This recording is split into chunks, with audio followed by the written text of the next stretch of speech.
Good Morning San Antonio starts right now. Good morning. It's Tuesday, February 13th. Feels like a Monday to us because we were lucky enough to take off, sleep in a little bit after the Super Bowl, and we're off yesterday. Yeah, it was very nice. It was kind of nice. Nice little break there. And, you know, we are here to warn you again that tomorrow is Valentine's Day, just in case you forgot. Yeah, if you did forget, just walk into the card aisle at H-E-B, Target, Walmart. I mean, you're going to have plenty of company. Yeah, but there are still cards out there and chocolate. And of course, we did that whole segment on flowers last week. So, you know, choose accordingly. You look stressed. Not at all. Not in the least bit. No, it's good advice. Good advice. Here's what I can tell you about Valentine's Day is it's going to be a little more cloudy tomorrow. Today's beautiful, though. It started off a little chilly. We've got temperatures in the 30s, or we did. We're now starting to warm up into the 40s. But let me show you the lows this morning. We did drop down to freezing.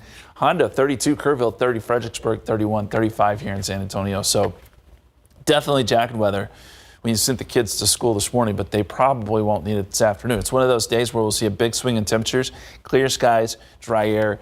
This is the result. We'll make it up to 68 this afternoon for a 33-degree swing in temperatures. Rain chances this week. That's the other big question. Well, today and tomorrow, I think rain chances pretty much stay out. But Thursday, we start to add in 20% chance, and it's Friday. It's kind of the day we have pegged as potentially somewhat wet, at least for parts of the area. 40% chance rain here in San Antonio. Weather headlines. So Valentine's Day, as I said, fairly gray. It'll be cooler tomorrow because of the cloud cover. How about rainfall totals? When we do see some of that rain on Friday, how much will we see? It's going to be mostly light in San Antonio, but some higher totals down to the south and east. And then it's also the anniversary of, well, you know, the big freeze. It's been 3 years. We're going to talk a little more about that coming up in just a couple minutes, guys. My goodness, 3 years. Thank you, Justin. Going to check out a couple of crashes for you on TransGuide here at the top of the hour.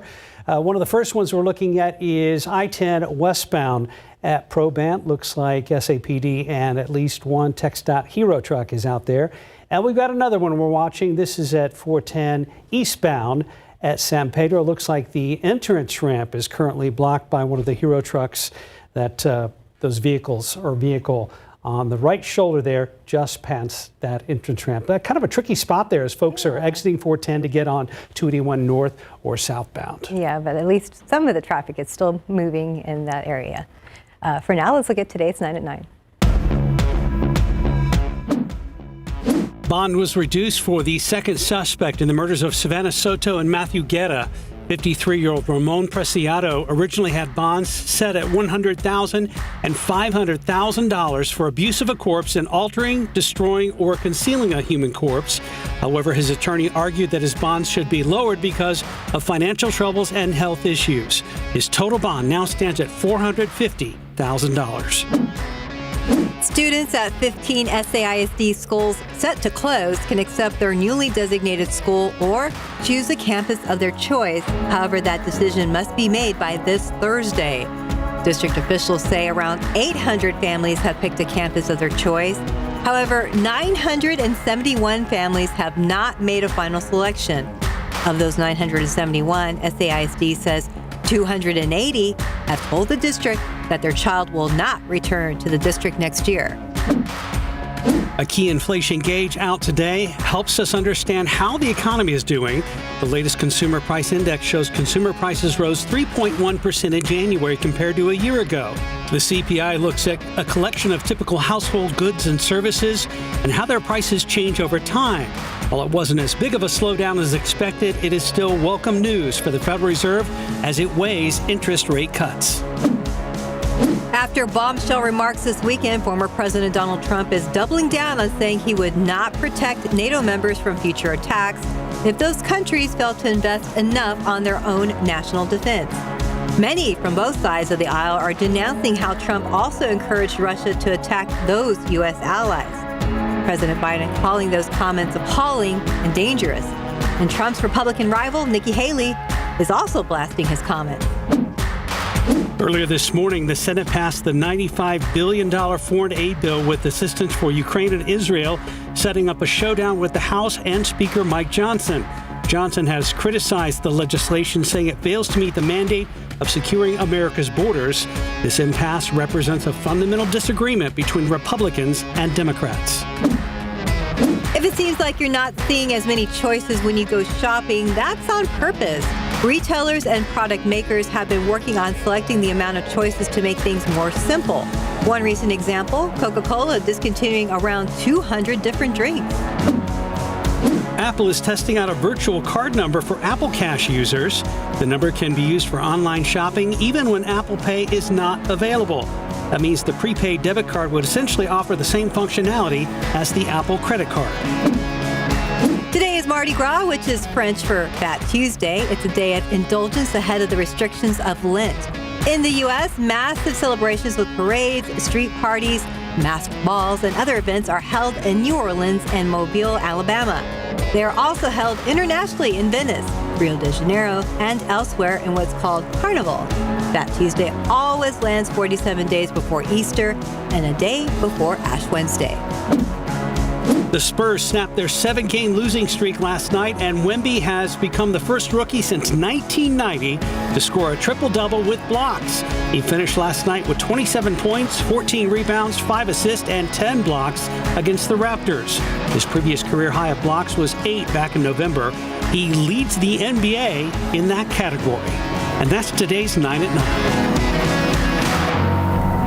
In your morning headlines, more details about the shooter at Joel Osteen's church over in Houston, and flight attendants are serving up a little frustration today. Plus, talk about an inspiration for a young married couple. We are going to introduce you to a couple who has shared a few Valentine days together, like 7 decades worth. Wow. David Sears is here. That's a lot of flowers and a lot of candy. Oh, that's right. And a whole lot of love. Aww. Great story. We'll have that for you in a second. But let's start with this. As the investigation continues, we are learning more and more details about the woman who went into Joel Osteen's church Sunday in Houston to open fire. 36-year-old Janice Moreno had her 7-year-old son with her. Moments after she started firing her AR-15, duty officers fired back, killing her. Her son was injured. The woman had a lot bad going on. Along with the AR-15, police said she had a .22 caliber rifle. She did purchase the AR-15 legally. The rifle had a Free Palestine sticker on it. She has been in trouble with the law enforcement as far back as 2005, arrested for several charges, including assault. She went through a divorce and fierce custody battle. Back in 2021, her ex-husband told a judge she would physically abuse him and even chase him out of the house with knives. Her ex-mother-in-law said she suffered from mental illness, specifically schizophrenia, and didn't always take her medications. We do believe that she does have a mental health history that is documented through us and through interviews with family members. The shooter also used several aliases, and investigators looking into a possible family connection to the Lakewood church. In a statement from the ex-mother-in-law, she said that, quote, although my former daughter-in-law raged against Israel and Jews in a pro-Palestinian rant yesterday, referring to Sunday, she has nothing to do with Judaism or Islam. Nothing. Flight attendants are not happy, and they are showing it today by hitting the picket line. There are over 100,000 flight attendants from a dozen airlines, including American, Alaskan, Frontier, Southwest, and United, and they've got some demands. Their unions are fighting for better pay. The attendants saying that we need flexibility and control of our lives. Legacy sexism that traditionally devalued our jobs must be stamped out and replaced with the true value of our work. One big change they want to be paid for all their time working. For example, most flight attendants don't get paid for the time that they wait between flights in the airport or even boarding a plane. And their big point of contention, the danger from out-of-control passengers that has increased since the pandemic. Then he spat again in my face and sucker punched me in the eye. I was knocked back 3 feet before falling to the ground. I was hit in the head, knocked to the ground, and I sustained very serious injuries as a result of that. Now we're told that flights should not be disrupted today. If attendants are scheduled to work, then they are encouraged to do their picketing virtually. If there was a strike, it would need to be authorized by federal mediators. They are expected to meet again next month. So if you are and your significant other are about to enjoy your first Valentine's Day together, or maybe you have only been married a couple of years, look no further than Marty and Jean for a little inspiration for a life of Valentine's Days together. Talk about true love. This couple has been together for 71 years. They lived down the street from each other in New York when they first got together as youngsters. After Marty served in the Army for a couple of years, they finally got married back in 1953. They can still remember a few of the funny moments that surrounded their wedding. We had a band, but they didn't show up. That's another funny thing. They never showed up, so we knew we had a relative that had an accordion. He carried it around in the trunk of his car. So here he is up on the stage playing this accordion all by himself. They're both like to do it. What a way to celebrate. Hey, one of the things that has kept this couple together all these years, they love camping. Jean reads the maps, did all the cooking. Marty did the driving. You notice I said reads the maps. Kids, those are like paper things. They've got pictures of the area on them, and they have little roads designated on them. But can you imagine 71 years? Congratulations. So that is a perfect example of longevity and love right there. How romantic. Love that. True love over the decades. Oh, yeah. I like his red suspenders, too. Yeah, those are nice. So cute. Ready to go. Thank you, David. See you in a bit. Right now, it is 9:08, 47 degrees, still ahead on GMSA at 9. Well, what seemed like a simple family trip may have led to a local pastor almost losing his life to a flesh-eating bacteria.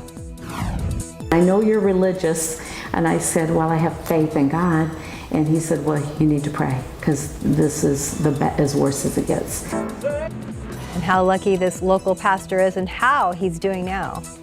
Plus, if you're looking for last-minute Valentine's Day gifts, and we know some of you are, we are talking about some of the trending gifts this holiday season that's coming up after the... Is this a holiday season? I guess it is kind of a holiday season in its own way. This Best of Mutton Busted, powered by your San Antonio area Chevy dealers.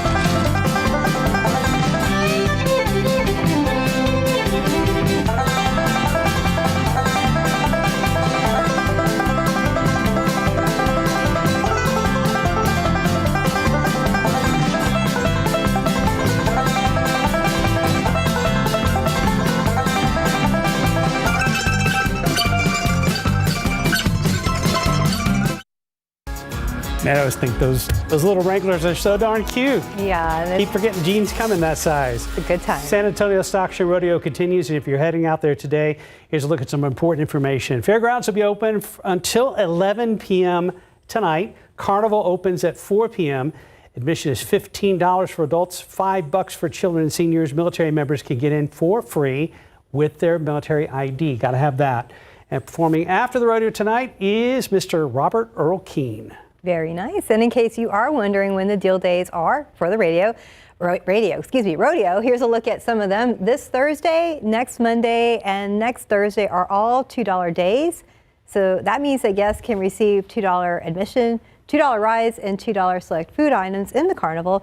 So for your complete rodeo guide, just head over to KSAT.com. Well, tomorrow is Valentine's Day, and if you still need to get a gift for that special someone in your life, we have some ideas for you. ABC's Rena Roy tells us some of the trending Valentine's Day gifts and gift ideas that won't break the bank.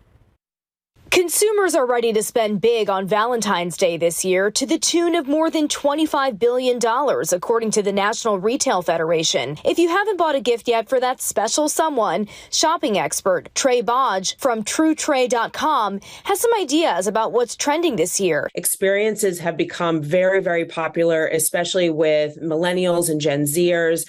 I think that folks don't have a lot of room for a lot of stuff. Personalization continues to be very popular, and it also indicates that you've given some thought to your gift if you have something custom made for that person. Bodge says that things that are trending on social can also be a good idea. Maybe you can score your partner one of the Stanley Cups from Target or something like that would be a fun gift for Valentine's Day. If you're on a budget, Bodge says photo gifts can be personal and not that expensive. You could go to your favorite drugstore chain like a Walgreens or CVS and have, for example, a photo book made or a photo print made that same day that could cost you maybe $20, $25. So that's a very affordable option. And you don't have to spend a lot on traditional gifts like flowers or candy. Candy is kind of the number one gift that people plan to give. And what's great about candy, unless you're buying something super high end, is that it's affordable. In the end, says Bodge, you don't need to go overboard with spending. It really is the thought that counts. If you're buying for a significant other or a loved one, a small gesture, a small token is absolutely sufficient. You do not have to bring debt over month to month just to show someone that you love them. Rena Roy, ABC News, New York. Look out there with live cams. Still cold, but the sun's out, so not too bad. And we know things will warm up this afternoon. Bright blue sky, gotta love that. It's perfect. Today's going to be near perfect. If you're looking at the 7-day forecast and picking out a day, today is the day. I know, Valentine's Day would be ideal, but it's just going to be a little more cloudy. It's fine. And take notes on that story before, and if you haven't got your gift yet. Let's take a look at on this day in weather history. We got to go back to 2021. We all remember this. This is when the cold air started to move in. Now, we didn't see the snow until the 14th, but this is when things kind of got underway. In fact, on the 13th, it was the night of, we started seeing all the wrecks on TransGuide, and then the snow moved in, and you know what happened after that. It was a crazy, crazy stretch, but wind chill values were already coming down at this point. Hard to believe that's been 3 years ago now. We're still learning lessons from that event. But just a quick reminder there, this day in weather history. We had the big freeze 3 years ago. There is nothing like that in the forecast, I can tell you that. 48 right now. Dew point is at 36, and we've got calm winds. It is warming up quickly. We started off at 35, so we've already gained 13 degrees. Forecast today, 68. And there will be some 70s on the map with the full sun throughout the day. That allows those temperatures to really rebound along with the dry air. So it's going to turn into a gorgeous afternoon. Dew points, yeah, they're low today. They start to climb tomorrow. So it's that increase in moisture that could lead to some more cloud cover. And there's enough moisture Thursday we could get some fog and maybe some showers. It actually looks like showers are a pretty decent bet as we get into Friday before everything clears out this weekend. So let's look at the satellite picture here. One thing you'll notice, we've got some clouds down to our south, but clear here. That connection, that cloud connection is out into the Pacific. So this is Pacific moisture, high-level moisture that's streaming over South Texas. And this actually moves up to the north by tomorrow. We start to see a little bit more of it here. And here's a look at the futurecast. So 5 o'clock today, not much there.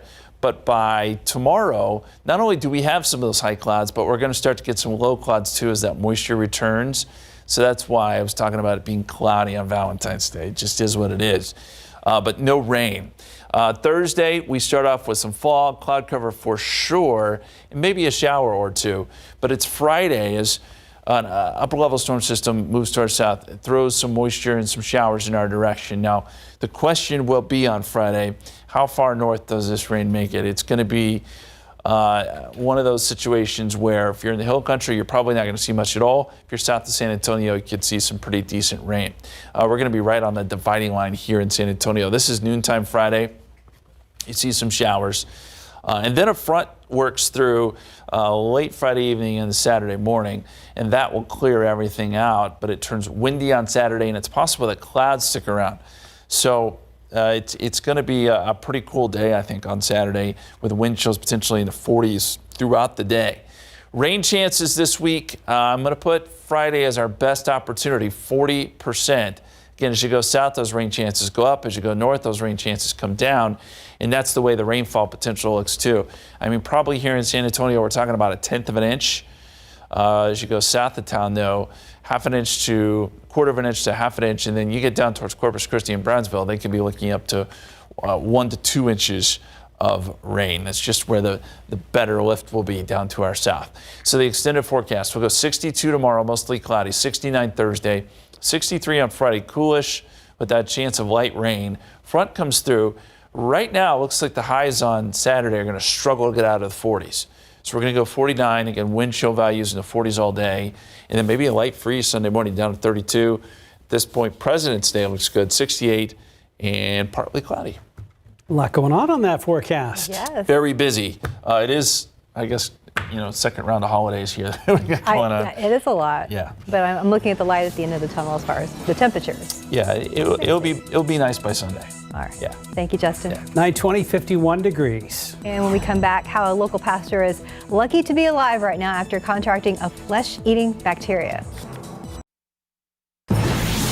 A local pastor shares his near-death experience with a flesh-eating bacteria, and his doctors are saying it is a miracle that he survived. The Roberts family spoke with Patty Santos and tells her how this all started with just a simple family outing.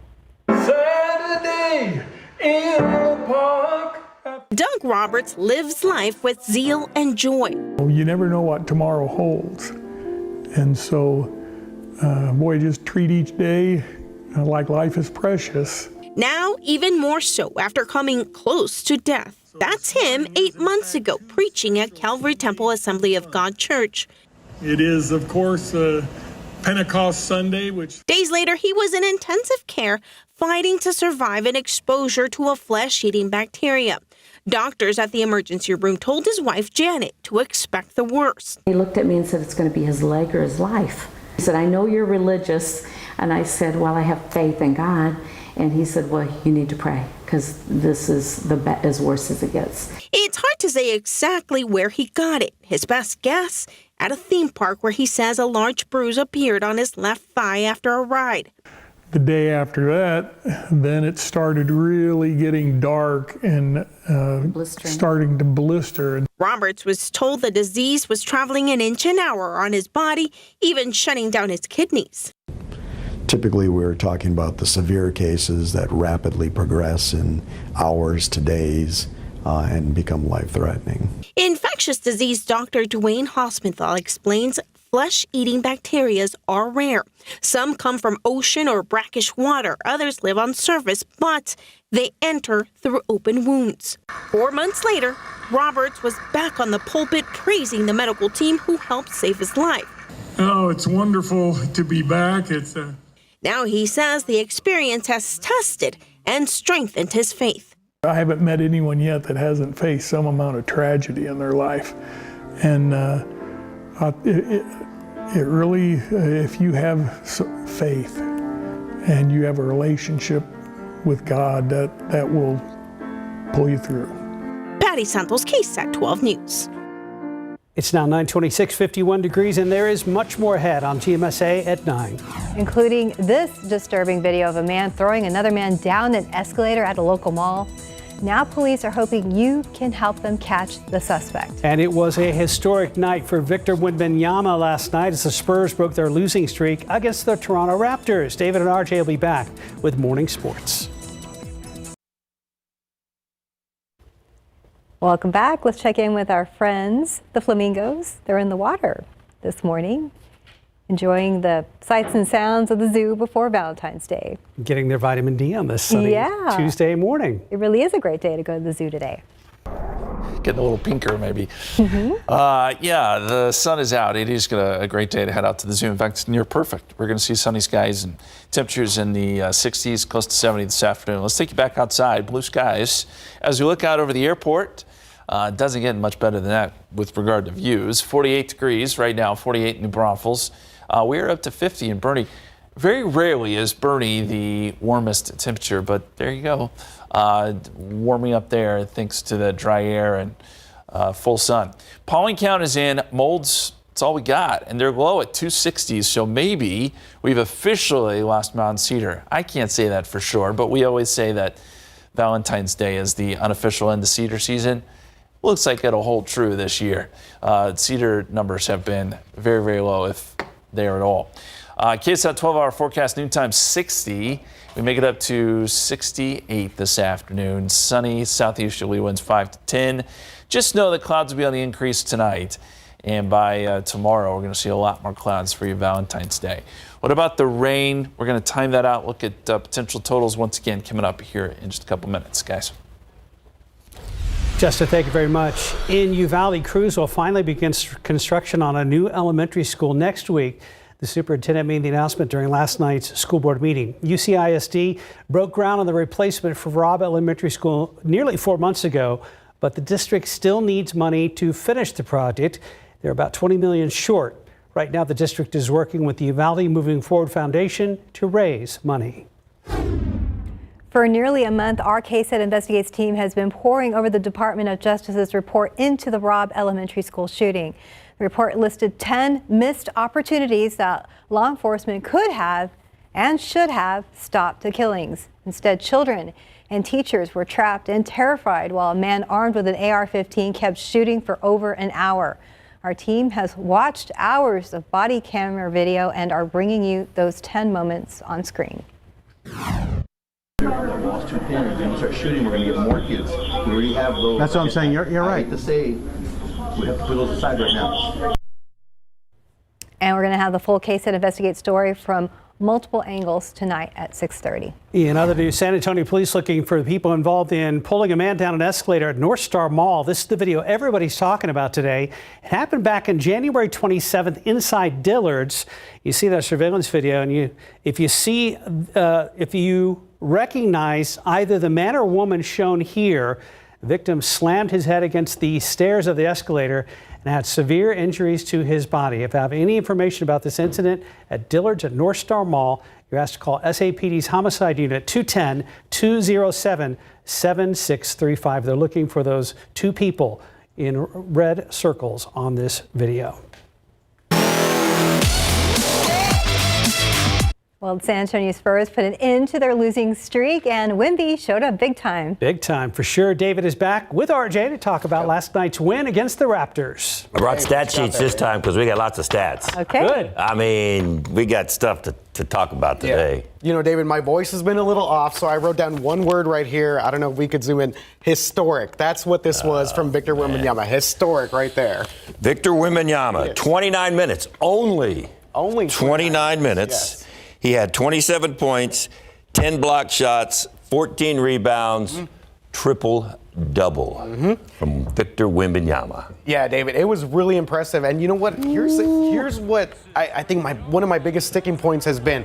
Get Wemby the ball early and often. And I think once we started to see him going, we see the passing going, the defense, the block shots, the shot making. It was really a full array of Victor Wembanyama. Look at that pass right there to Jeremy Sohan. He was 10 of 14 shooting, 2 of 4 from three-point land. He had the Spurs' first 7 points of the game. They were up 10-0 on Toronto, and then Toronto came back and tied it, and then the Spurs took it to him. You know, usually the second quarter is okay for the Spurs. The third quarter is their bugaboo. The third quarter is absolutely horrific.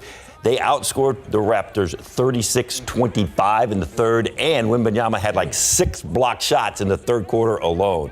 So this was an historic, we like that word, historic night for Victor Wembanyama. If you were a Spurs fan and you're used to what we've been seeing since the start of the season, and you tune in, you look at the score, you go, well, that's not right. How could the Spurs be up 31? Wait, hold on. It's just going to take Victor Wembanyama getting triple-doubles every game. That's all we need, right? In order for the Spurs to turn things around. David, you mentioned Victor Wembanyama. He is just the 4th rookie now in NBA history and the first since David Robinson to record a triple-double with points, rebounds, and blocks. Yes, absolutely impressive stuff there. 4th rookie. Yeah, that is unbelievable stuff there. Guys, looking at this game, this is just, and Spurs fans have a reason to feel encouraged. This is an appetizer of things to come, not only later this season, but in the years to come as well. Yeah, we expected a better season from the Spurs this year, but if you just watch this game and you go, that doesn't look bad for the future of San Antonio. Yeah. So I had stat sheets. I also got quote sheets. You ready for this one? Okay. Yeah. So this is from Devin Vassell. I guess it's not on the scouting report that he can block a shot. I guess they'll learn one of these days. That was after the game last night. Vassell talking about Wembanyama in Toronto. Yeah, they might want to, think. Look at that pass. They might want to think about it. All right, so here. Okay, I think personally that he will eventually make history and he will set the record for number of triple doubles with blocks, not assists, with blocks. So you're going to talk points, rebounds, and blocks. He's going to set that record in the NBA. Also, I think that he is going to be the 3rd Spur in history to get a quadruple double. There's only 3 quadruple doubles in history. Spurs have 2 of them, and the other guy has one. Akeem Olajuwon. He's got one. So David Robinson has one. Alvin Robertson has the other. And what was amazing with Alvin, he did his with steals. His 4th category was steals. So he had points, rebounds, assists, and steals for his 4. But this guy's going to get one with assists. David, you remember that Tim Duncan almost had one in the NBA Finals back when they played the then New Jersey Nets. So yeah, Victor Wembanyama, the ceiling right here, obviously offensive MVP, but also defensive player of the year. I mean, when we talk about just what he impacts on defense and what he brings on offense, I could see definitely him being the next version of a Nikola Jokic. If you want to say that, the Denver Nuggets. You watch him last night, you go, this guy didn't get an invite to play in the All-Star game? Yeah. Not yet. It's coming, though. This will be the first one. What is wrong with the only one that I believe that he misses. Yeah, what is wrong with these guys? I mean, look at the way he played last night. He just needs to learn to pass the ball a little more and get 5 more assists. His day is coming, guys. His day is coming in the All-Star game. With so many assists, with this offense, the way the offenses are playing now, scoring 120, 125 points, and the Spurs had like 30-something assists again last night. He's going to get 10 assists in a game before it's all over, and that's why I think he can get the quadruple. Yeah, I thought he was going to get it with assists yesterday. I didn't think he was going to do the blocks, but then 6 blocks in the third quarter, and boom, that was it. So, Steph, there's your future of the Spurs. You're watching it right there. I'm very excited about that. Yeah, so there you go. All right, so I want to go see the Wemby show in person. I still haven't had a chance to see him. I was like, well, I did. When you see him live, it is absolutely impressive to see him. Yeah. So there's the last game before the All-Star break. So the Spurs, and oh man, so wouldn't you like to see him do this again? Yes. Tomorrow night? That would be awesome to do it against the Dallas Mavericks. Yes. Mark Cuban sitting there just like, Maybe I shouldn't have said anything bad about the San Antonio River. And then also when we get to go to the game again, we would like to see that in person. So that's not the end of the Rodeo road trip, though. That's just the end of this first segment up until the All-Star game, and then they'll pick it up next week. So there you go. Very encouraging. All right, let's see if they can build on that. Yeah. Agreed. Yes. Thank you, guys. 9:38, 52 degrees. You're watching GMSA at 9. We'll be right back. 9:41. Parents and children seem to be staying involved in each other's lives for a longer time, even into adulthood. That's what a new report has found. ABC's Rebecca Jarvis tells us more about this report and the pros and cons of parents staying too involved in their adult child's life. This morning, the growing trend of parents staying intimately involved, both emotionally and financially, in their adult children's lives. Oh, there she is, my favorite. What? Dad, can you go now? In a new survey, the majority of parents admitting they text or talk on the phone with their adult child at least a few times a week.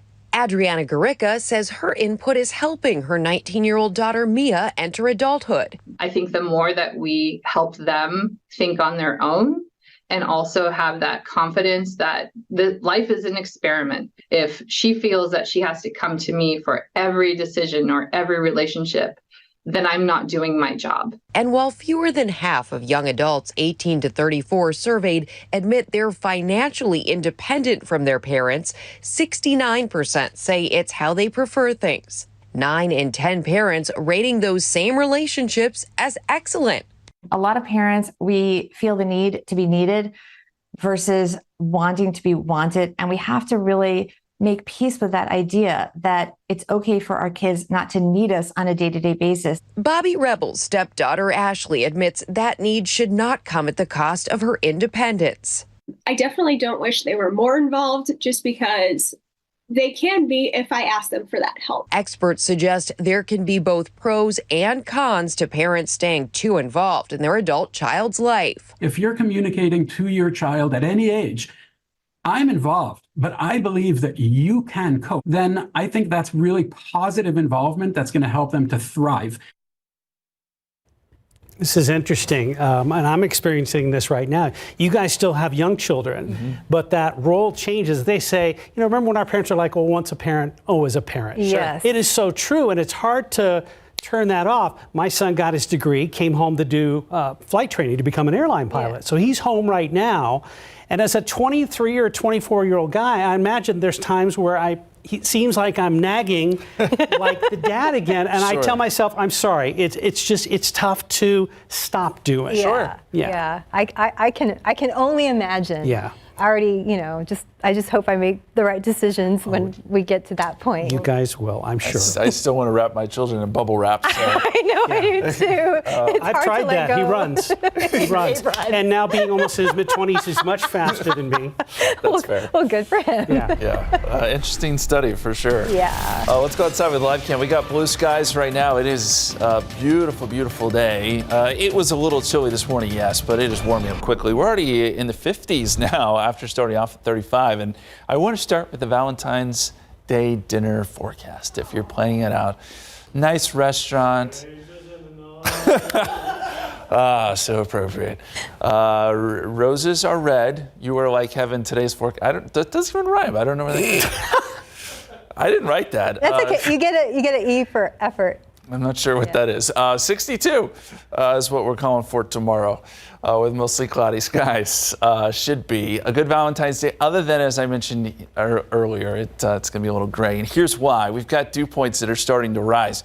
Not so warm or not so high right now, but by tomorrow in the afternoon, we'll start to see dew points in the 50s, which puts us in the pleasant to almost muggy territory. And then you will start to feel it by Thursday. Thursday morning could start off with some fog, and then by Thursday afternoon, we have quite a bit more moisture. And this is going to lead to some rain chances late Thursday, but more so on Friday, as dew points jump up into the 60s by Friday morning. So that's very, very humid air. Here's the futurecast. Not much today. This is 5 o'clock today, very, very quiet. But by tomorrow, notice we've got some clouds starting to move in, and these are low clouds. So these are going to come up from the south and work into the area by midday. And so it turns gray, but no rain tomorrow. Thursday, maybe a shower, but it's Friday that I'm looking at because we get some upper level energy coming in. And by Friday morning, there's a little bit of rain starting to creep into the area. And we're going to be right on the dividing line here in San Antonio. I was just discussing this with meteorologist Sarah Spivey. We're just, the heavier rain is going to be to the south, a lighter rain to the north. If that's, it's going to be a close call here, but we'll certainly keep an eye on it. I just don't think we're going to get a ton of rain. Most of what we're going to see is going to be light. And then by Friday evening, a front starts to move into the area and then moves through by early Saturday, and that will take all the rain with it. It turns windy. Clouds will stick around on Saturday, so I think Saturday is going to be a cool, windy day, but the rain is gone by early on Saturday. So the rainfall potential, again, this is going to be kind of tricky. It's all going to be dependent on where that kind of rain corridor sets up. But I think here in San Antonio, probably 1/10 of an inch at best. And then you go south, and you're talking about 1 to 2 inches from Corpus Christi, Laredo, down to the valley. If that changes, we'll certainly let you know. Outside right now, we've got temperatures in the 50s, or soon to be. It says 48. That's at the top of the hour, though. By 10 o'clock, we will be in the 50s. And you see the little bug there, corner of your screen, showing us that, yeah, we're probably jumping into the 50s now. Bernie's 52, Kerrville 46. And the lows this morning were in the 30s, 32, Bernie Sage 30 in Kerrville, 35 here in San Antonio. So we've already gained a lot from where we were earlier because it was chilly area-wide, 30s and 40s here across South Texas. So our forecast today, noontime 60, make it up to 68 today. Sunny skies, southeasterly winds, and the extended forecast, expect 62 tomorrow, 69 on Thursday, cloudy, 63 Friday with that 40% chance rain. Front comes through, 49 on Saturday. That's it, mostly cloudy, and potentially a light freeze on Sunday morning. Thank you, Justin. For Black History Month, a local theater is putting on the play Raisin in the Sun. The famed play is written by Lorraine Hansberry, the first Black woman to have a play performed on Broadway. It illustrates the experiences of a Black family living in South Chicago as they struggle to improve their circumstances. Stephania Jimenez takes us backstage for a glimpse into the local performance. It's a story about a Black family living on the south side of Chicago trying to escape poverty. It premiered 65 years ago, but its themes still resonate today. Issues that are within the show are unfortunately cyclical in nature. So these cycles of poverty, these cycles of the intersectionality of race and misogyny, all of this stuff is something that is still happening and ongoing. It's one of those stories that is relatable to all people. Like, it's because all the characters are very different leveled at every point in time, because a lot of tragedy happens, but then a lot of past traumas happen and a lot of forgiveness and revelation happens. It applies to every single person in life. Thing that people will get from this, which often happens when people see theater productions, because they don't have to have any defenses about what they're hearing, because it's just entertainment, you know. Quite often, they get to hear another person's perspective, another person's point of view. We want them to leave with a sense of hopefulness and forgiveness and compassion. To get on the wait list, you can get information on our website, KSAT.com. Stefania Jimenez, KSAT 12 News. It's now 10 till 10, 54 degrees. And when we come back, a look at the new film coming out tomorrow about famed Jamaican musician Bob Marley.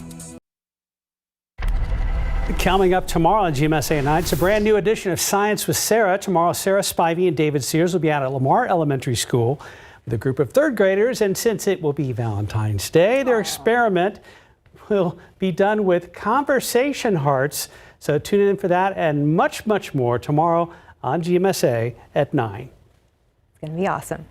And a new movie in theaters tomorrow looks like a critical period in the life of Jamaica's most famous figure. I want to see this. The trailer looks good. CNN's David Daniel has a look at the new film Bob Marley, One Love. Oh, you want to start? From the beginning. Bob Marley, One Love paints a portrait of the man who became a reggae and Rastafarian icon. Redemption songs. When you write that? All my life. The film shows both the glamour of his success and the dangers he faced at home. There's a war going on. You can't separate the music and the message. 'Cause every day we pay. Bob, they try to kill you and your wife. And now you're choosing to return to Jamaica to play a peace concert? Sometimes the messenger has to become the message.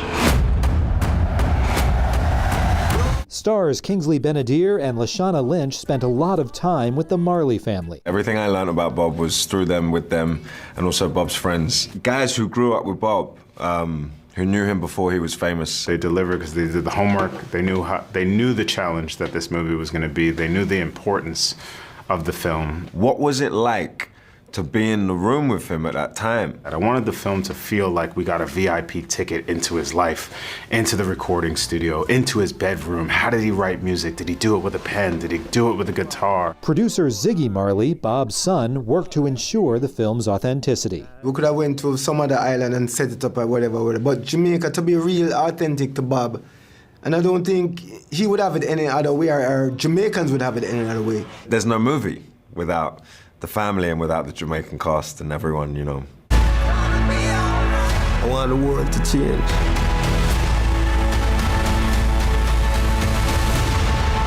And that time is now.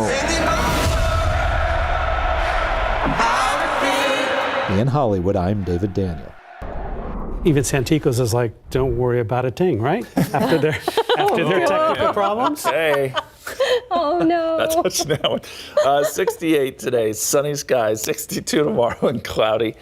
We do have a chance for rain Thursday and more so Friday. Be fair, I am a Santikos fan. Yes. And I'll be going to see it there. We have the app and everything. Have a good day, guys.